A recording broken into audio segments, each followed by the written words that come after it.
Welcome to the Lean Blog Podcast. Visit our website at www.leanblog.org. Now, here's your host, Mark Graban. Hi, this is Mark Graban. This is episode 115 of my podcast for March 10th, 2011. My guest today is Eric Ries, entrepreneur and author of the upcoming book, The Lean Startup. Now, today we talk about how Eric got introduced to Lean, to core materials such as books by Womack and Jones and Jeff Liker, and how he has put a lot of thought into how to take proven Lean principles, such as reduced batch sizes, 5 whys analysis, faster time to market, and customer focus, and applied them to startups. And we both agree that there are a lot of applications of these Lean startup principles, even if you, the listener, are working on new products in larger, older manufacturing settings. So I hope you'll take 20 minutes to listen regardless of your background, as Eric's work has certainly stretched my attempts at lean thinking in new and better directions. You can find the webpage for this post at leanblog.org/115, which will have links to Eric's sites and other posts about him and his work. So as always, thanks for listening. Eric, it's really nice of you to take time out of your busy schedule to talk on the podcast. Thanks for being here. Oh, thank you very much for having me. I was wondering if you can introduce yourself briefly for the audience and also talk a little bit about how, as a software developer, you got exposed to Lean or ideas that, you eventually discovered seemed very much like Lean. Yeah, well, my background is as a computer programmer. I'm one of those kids that grew up programming computers and was pretty surprised, pleasantly so, when I found out you could get paid to do that as a career. I just thought of it as, something you did for fun in the basement. And, I always had the experience as a programmer, maybe it's just my bad luck or who knows, working on projects that either never saw the light of day or that basically failed in the marketplace. So I have worked on a lot of different really cool pieces of technology that have no customers today. And as a programmer, I naturally was always looking for technical solutions to that problem. I always assumed that if I just use the right programming methodology, if we just use the right platforms and APIs and the right open source technology, I was a big believer in open source, user-generated content, that those things would all solve that problem. And they didn't. And it was pretty frustrating because, as an entrepreneur, as I started to do more things that were more entrepreneurial, I would always see these stories in magazines and see the movies. And there's some great movies out now, where the crazy cool programmer, works on something really cool. And then kind of ... then they're on the cover of magazines and they make a lot of money. And I kept doing all the same things that the person in the movie does and then not having that outcome and being, a little bit, frankly, frustrated about that. And so I started to move away from purely technical solutions, and I started to really think about how could we increase the odds the stuff that we're building actually matters to customers. And I didn't get exposed to lean thinking directly until relatively late in my career, but I had been exposed to something called agile programming, which is basically an application of lean principles to the methodology of developing software. So much lower batch size, much faster cycle time than was traditional in what they call waterfall style programming. And the irony, of course, is that waterfall was taught to me as a computer engineer in Silicon Valley. It was taught to me as the manufacturing metaphor of software development. But it's like completely linear assembly line, straight out of the Henry Ford playbook. So you can imagine how pissed off I was when I eventually discovered that they don't use it in manufacturing anymore. So it wasn't clear to me why it made a good metaphor for software development. But the challenge of software development is that it's completely intangible. You can't see the product as it's being built. It's all, intangible lines of code, the ghost in the machine. And so people felt like a very rigid, planning-oriented methodology made sense to try to make the progress more tangible. And that had never worked for me. So I was kind of open to new ideas. And also Agile didn't really work for me either. So at the startups where I was trying to apply Agile, we would wind up building more efficiently by driving down batch size of work, by making things more like what the customer wanted. But of course, we didn't actually have any customers. We were a startup. So we would wind up using internal customers or kind of the internal project visionary as the person who set out the spec. And we would wind up building that which is specified more efficiently.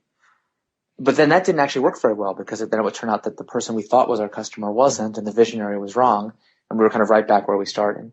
I was going to just finish the story by saying that we started to develop new techniques for how to bring the customer and our kind of theories about the customer into the product development process itself, and take some of the agile paradigm and accelerate it even further. So, for example, driving the batch size of our work down all the way as low as we could to almost get into single piece flow, but rather than with physical widgets, with the actual bits of code that we were deploying to customers. So we would deploy software to production, 50 times every day using a process called continuous deployment. And those techniques didn't make sense according to all of the theories that I had been taught about what software development was, about how startups should be managed. And so it made it really difficult for me to evangelize the techniques even to other people who I worked with, my coworkers, my bosses, our investors. Everyone would always say, why are you doing this crazy thing that doesn't make sense?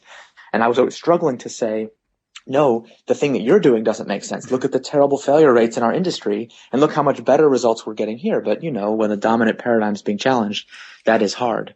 And so I was on a crazy reading spree, just trying to learn as much as I could, searching for models to just make sense of my own experience and help me explain it. And when I read Lean Thinking, it was like a light bulb went on for me. It was such a dramatic experience because I said, oh, we're just using the wrong manufacturing metaphor for our work. And if we use one that's better, actually it works quite well. And of course, what we're doing is still different from traditional lean manufacturing because we still have this big unknown about the customer, but with a few tweaks, it seemed like we could take ideas that had been well proven in other industries and bring them into the entrepreneurship industry. And that was the origin of Lean Startup. Yeah. And I like how you draw those connections and parallels. If you look at Toyota's approach, it's often described as a customer-in philosophy. Mm-hmm. If you look at the Toyota product development system for vehicles, the lessons around, not just building a truck and then trying to push it on customers. You need to understand their needs and also understand, the pricing and make sure you engineer the vehicle to hit a certain price point as opposed to just saying, well, here's our cost and we're going to mark it up and dang it, you should buy it. Right. Now, before we talk about, I'd like you to define lean startup methodology, but maybe one other point I'd like you to make, because I think we have a lot of listeners who don't work at startups, and I hope they continue listening anyway, because your definition of an entrepreneur, I think, is applicable as well to people who maybe work in big, large companies. Would you agree? Oh, sure. Yes, absolutely. In fact, one of the biggest surprises once I started being asked to speak in public about Lean Startup is I used to, part of my work was to try to bring the practice of entrepreneurship onto a more rigorous footing. So, I'm a very logical, deductive style thinker, so it was important to me to have good definitions for terms and really understand what is entrepreneurship, who is an entrepreneur, so that I'm not just basing my life's work on what I saw in the movies, which I just thought was not a very effective model. Yeah. And so I had this definition. A startup is a human institution designed to create something new under conditions of extreme uncertainty. And it was from that basic definition that I had proceeded to define a lean theory of entrepreneurship. And one of the funny things about that definition is it doesn't say anything about industry, sector of the economy, or company size. It just says you're trying to create something new, build an organization to create something new under conditions of extreme uncertainty. And so at my very first talks, I would say, and by the way, this is completely applicable to entrepreneurs inside big companies. And at that time, I was just speculating. I felt a little bit like a scientific theorist making a prediction about the physical world without knowing whether it was going to be true or not. It just said, the theory predicts that these people should exist. So if any one of you are in the audience, please come talk to me. And from that very first talk, I remember it really clearly. There were people like that in the audience, and they came up to me afterwards, and they were actually the most vehement of the people who wanted to really ask me, well, how specifically do I do this? How can we, convince people in my organization to adopt it? Because most of the kind of theories of disruptive innovation, most of the frameworks that they were using to create new products inside their own companies treated the innovation like a black box and just said, you get the right kind of people and you give them the right budget and you kind of do the organizational structure around them properly, and then magic happens. And that's basically what we used to believe about entrepreneurship too, incidentally. And what these guys would say is they're like, listen, I'm the manager of this team. We're in the black box. And they said it to me like, I've got the firewood and the kindling and my matches and the paper. I got all the ingredients right here. Where's my fire? And when the fire doesn't appear, they're like, what specifically am I supposed to tell my people to do? And I, felt like, well, okay. That's actually the exact same problem we see with venture-backed entrepreneurs who get, manage to raise a check for $5 million, and then they're like, now what? Mm-hmm. What specifically am I supposed to do every day? How can I tell if I'm making progress? And so, yeah, what has happened is this thing has grown into a movement, is we have pulled in entrepreneurs from all kinds of different industries and sizes of company. And I think that's actually one of the most exciting things about it. And I like the way, I think it's insightful the way you help emphasize the idea of that uncertainty being both technical risk and market risk. So can you maybe talk about the two of those and dovetail that into what a lean startup is and how it applies to situations like that? Yeah. We live in a world of increasing uncertainty just in general. And yet our capabilities are also, at their all-time high. So, and this is, lean manufacturing is a huge part of the reason why we find ourselves in this situation. We literally have more productive capacity than we know what to do with. So the dominant question of our time is really not, can it be built, but should it be built? We really live in a time when any product, with the exceptions of ones that are based on true fundamental scientific breakthroughs, but the vast majority of products, they absolutely could be built, given sufficient time and resources. And the question really is there a market for those products? Is there a way to build a sustainable organization around a set of products and services? And so if you think of the world in a kind of a 2x2 matrix, on one axis we ask, how much market uncertainty is there compared to technical uncertainty? So in some products, the dominant questions are, can it be built? Market uncertainty means, can we build a business around it? You could kind of put industries on that map and you say, okay, well, for the classic, new automobile introduction, we can say for sure that if we can hit a certain price point and get certain performance characteristics, customers will want it. Whereas in other businesses, we face a lot more disruptive innovation. We have a lot more questions like, if I build this new software product, will customers want it? If I can actually help people, manage their advertising inventory and their enterprise more effectively, will they actually be willing to pay for it? All those kinds of questions. That's one axis. And on the other axis, we have the question of what's the underlying cycle time of that business. So again, automobile manufacturing situation, maybe we'll bring a new model, a minor introduction, a minor change of a model once a year in the new model year. And every 4 or 5 years, we bring a new major model to market. But in worlds like software, a year is an eternity. And so we can actually change the version of the product quite rapidly. And in fact, when we practice continuous deployment, we can do it multiple times every day. So again, you can align industries along that axis too. And in that upper right-hand quadrant where you have very fast cycle time and lots of market uncertainty, that's the place where Lean Startup really excels, where we try to use our advantage in cycle time to help us reduce that uncertainty as quickly as possible in order to understand where to invest. But there's a caveat. If you think about, because people usually hear this talk and they say, okay, that sounds great. The Lean Startup sounds like a great idea for those other industries that are in that quadrant. But of course, in my industry, we don't have to worry about this. You ask yourself, in what direction is the world moving right now on both axes? My contention is it's only moving in one direction, and it's the same. Every industry is being pushed inexorably towards more market risk as everything gets cheaper and it gets easier to start new companies. It gets easier to introduce new products and to distribute them. We all face much more competition, both globally and domestically. And consumers are faced with many more choices about what to do as technology changes faster. The capabilities of primitive tools become more complex. And so the level of uncertainty is increasing across all industries. And the same forces are also driving down cycle time across industries. Interestingly to me, one of the forces is lean manufacturing, because we have been systematically applying a cycle time reduction strategy to the way that we work, so that we can bring new models to market quicker. We can adapt demand to what customers really want. But that same capability can be used not just for greater efficiency, but also for exploring new product concepts, which I think is one of the capabilities that then we introduce into Lean Startup. So when I've heard you talk about your past experiences, talking about cycle time and speed, and I appreciate in general how you emphasize lean is not about being cheap, but it's about being fast and iterative. But when I heard you talk before, there were also a lot of aspects of what I would describe as lean culture, respect for people, not blaming people for errors. Can you talk a little bit about maybe some of the cultural aspects of what you would consider a lean startup to be? Mm-hmm. I found Dr. Leiker's approach in the Toyota Way really helpful in terms of framing the kind of pyramid of topics, and the way he kind of shows how process is the foundation for creating a lean culture, which is really about fundamentally empowering people. And I think the same thing is true here. Most of the people who try to create new entrepreneurial cultures do so without having changed the process first.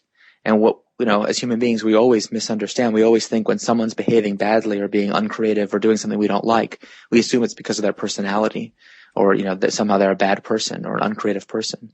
But, as we've all learned, those who have studied how work systems operate, most people's behavior is determined by the system and incentives that they are embedded in.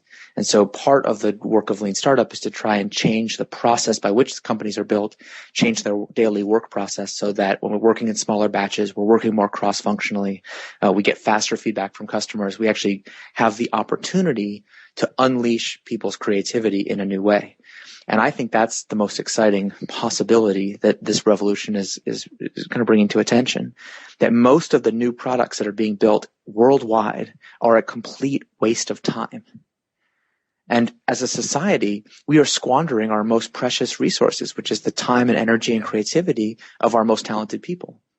So to me, this is about allowing those people to be more productive, but not like just in a very narrow, efficient sense of doing their individual function really well, but making the products that they work on actually matter. Yeah, doing work that gives your life meaning. Yeah, exactly. I mean, there's nothing more satisfying than being an entrepreneur. It's scary and risky and, has all kinds of ups and downs, but so does life. It's a very human enterprise. And so the worst is when you have that experience of having really devoted years of your life to something and having believed in it so passionately because you were wrapped up in what we call, Silicon Valley, we call it the reality distortion field. The ability of a team or a company to really convince everybody that the thing is definitely, absolutely, positively going to succeed. If you've ever had that experience, when you finally realize it's going to fail, you realize that you've been lied to, you've been deceived, you've been tricked. And that's the worst, that's the worst kind of failure to have. And that breeds a lot of cynicism and bitterness in our modern workforce that can be removed, it can be fixed. Yeah. Now, one of the word, or maybe runs the risk of being a misunderstood buzzword, this idea of the pivot. So I've heard you talk before. It's been really interesting how you've described, the nerve that it takes to go start a company. Yeah. The risk that you have to take isn't always combined with that willingness to listen to the market. So, that stubbornness that helps you get started can also be your downfall. So can you describe the pivot? And then maybe in context of that, we did have a question come in via Twitter from Joe Dager at Business 901. How is a pivot different than just following the plan, do, check, act cycle where you react and adjust accordingly? Yeah. So Lean Startup has a complementary theory to PDCA. We call it build, measure, learn. Basically, the fundamental feedback loop that we're working in. We translate ideas into products by building. We have the customers interact with those products to generate data, and that data informs our next set of ideas. So build, measure, learn. Our heuristic, just as in any lean context, is to minimize total time through the feedback loop rather than becoming really efficient in any one of the three activities. But we reserve the term pivot to mean that one of our core business hypotheses has been invalidated and it's time to make a change. So lean startups will constantly optimize their product, constantly make change in response to customer feedback, to split tests about, is one way of presenting the product better than another, new marketing messages, new features, new designs, all the kind of functional improvements to a product. But entrepreneurs have this very special thing, we call it the pivot, which is that sometimes your optimization techniques start to kind of yield diminishing returns, where you are succeeding in making the product better, but you're not really getting any closer to having a sustainable business. And this is a kind of thing that really doesn't have a regular old kind of lean thinking analog, because in general, once you start to manufacture a product and start to drive out the waste in your manufacturing process, you tend to get incremental benefit for incremental investment. Not, 100%, not every investment pays off the same amount, but because you really can understand, you have a way of forecasting demand at least a little bit, you pretty much know, like, if you can improve your cost targets, you know what you're going to get. But entrepreneurs often find themselves in a situation where we are actually improving our work, but customers don't care because we're helping them do something that they don't care about. So we're making a bad product easier to use is the most common case. So we've figured out an easier way for people to discover what the product's all about and get registered and get involved. Maybe even we've made it easier for them to pay. But fundamentally, the value propositions offered by our product is not one that any customers want. So by making the product easier to use, we're actually helping them more quickly discover that they want to bail out and not be our customers anymore. So that's a situation where we have to make a significant change to our business strategy. And we might make a change like a customer segment pivot when we realize, we thought we were selling to one kind of consumer, but actually there's another kind who will like our product better. We might have to change from being an application to being a platform or vice versa. We might have to change our engine of growth. So we might move from being a viral product that spreads by word of mouth to being one that is supported by paid advertising. And in each of these cases, what's happening is once we change strategy, then there's going to be a whole cascade of changes that are going to happen as a result. Like we might wind up having to throw out significant chunks of our product. We might wind up switching from a product to a service or vice versa. We might have to really change the way we market the product or even where the company is located. So there's all these kind of secondary changes that come out of a fundamental change in strategy. So it's not something you want to undertake lightly, and it's not something you do all the time. But it is necessary because if you look at the history of startup success, you'll notice this pattern that the majority of the time, successful entrepreneurs started with a really bad idea. And so if we are stubborn and persevere and just do that bad idea efficiently, then we're just persevering the plane straight into the ground. Okay, well, we're running short on time, unfortunately. I do want to ask you, in the category of things that typically don't iterate very quickly, traditional publishing. You're writing a book. Yes. I've pre-ordered a copy, so okay, come on. When's it coming out? Yes, I know. I wish. Tell the listeners about how that's coming, what the book is called. Yeah. Oh, great. I wish cycle times in the publishing industry were faster, alas. The book will be called The Lean Startup. It's going to be published by Crown, which is one of the big New York business book publishers, and it's going to come out in the fall. We're hoping early September. I'm really excited about it because it'll be the first chance that I've had to really walk through the theory of the lean startup and combine it with a number of really detailed case studies that are designed for a general business audience. So, right now the lean startup is a very popular methodology with, venture-backed entrepreneurs in Silicon Valley, with a lot of different tech companies and people who are kind of the early adopters for new ideas about entrepreneurship. Mm-hmm. But if you think back to what I said before about how we're wasting so much of people's time, the biggest perpetrators of that waste are still general managers, individual sole proprietors, private equity and investment bankers, people who have a role to play in the innovation ecosystem, but don't necessarily think of themselves as entrepreneurs or don't necessarily think of themselves as needing new ideas about entrepreneurship. So the idea with this book is really to take the message to everybody in that category to say, listen, there is something new happening here, and there is a better way for managing entrepreneurship, which is helpful regardless of whether you yourself are an entrepreneur or whether your job is to hold entrepreneurs accountable. So it'll be a complete, contemporary business book, complete with not just the theory of the lean startup, but really a lot of very specific case studies of the ideas being applied in a wide variety of industries. So I'm pretty excited about it. But yeah, it does take a long time. Yeah, it is exciting, and people can learn more at lean.st. Is that correct? Yeah. That's right. We actually built our own website where people can pre-order so that we can run experiments on you as you're pre-ordering. So please do. In fact, if you pre-order, one of the things you will get is access to our complete experimentation system. So you can step behind the curtain and you can see all the experiments that we have run and are running and see how we're using the data to kind of evolve the marketing and kind of value proposition of the book. So I've got to eat my own dog food and feel like got to practice what I preach. Yeah, well, very cool. Well, again, Eric Ries was our guest today. I want to thank you for taking time out to talk today about lean startups. Really interesting field. Oh, thank you so much. I really appreciate it. Thanks for listening. This has been the Lean Blog Podcast. For lean news and commentary updated daily, visit www.leanblog.org. If you have any questions or comments about this podcast, email Mark at leanpodcast@gmail.com.